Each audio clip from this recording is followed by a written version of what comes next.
Notre projet s'appelle Invie Sensing. Invie, ça veut dire invisible. Sensing veut dire mesure, détection, etc. Et Invie Sensing veut dire mesurer ou voir les choses invisibles. Aujourd'hui, la fibre optique est utilisée en tant que milliers et milliers de capteurs de pression, température, etc. Et nous souhaitons simplifier son utilisation en fournissant un appareil qui fait la mesure et aussi l'analyse et le contrôle à la fois. Un tiers de marché, c'est dans le domaine pétrole et gaz.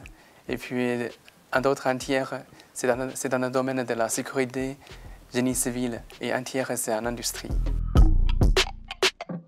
À ce moment-là, le projet a été bien structuré et nous venons de recevoir un financement de la PPI France aussi. Et c'est plutôt avant la phase de l'exécution. Et après devenir lauréat de cinéma à Nicorne, on rentre dans la phase d'exécution.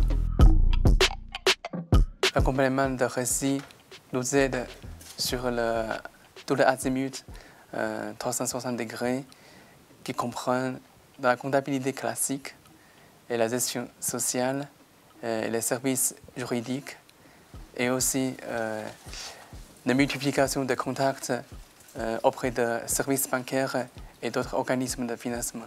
La plupart des contacts se fait par téléphone ou par mail et à cause de Covid, il y a beaucoup de réunions en Zoom aussi.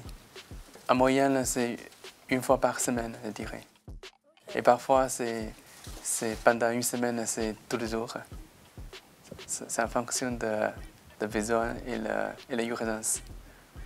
Par exemple, dans le cadre d'une levée de fonds, les échanges avec récit, c'est tous les jours.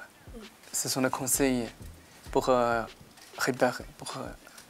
repérer la bonne personne, les bons business angels et aussi les aides en rédaction de dossiers, en estimation de la valorisation de l'entreprise, etc. Il n'y a que des bénéfices, il n'y a aucune pénalité. Et les bénéfices sont multiples. On élargit notre réseau, on rentre en contact avec la banque à l'appui de récits, et ce qui facilite beaucoup de travail. Et aussi, c'est un tiers de confiance aussi. Je pense que pour tous les entrepreneurs, élargir son réseau, c'est toujours bénéfique.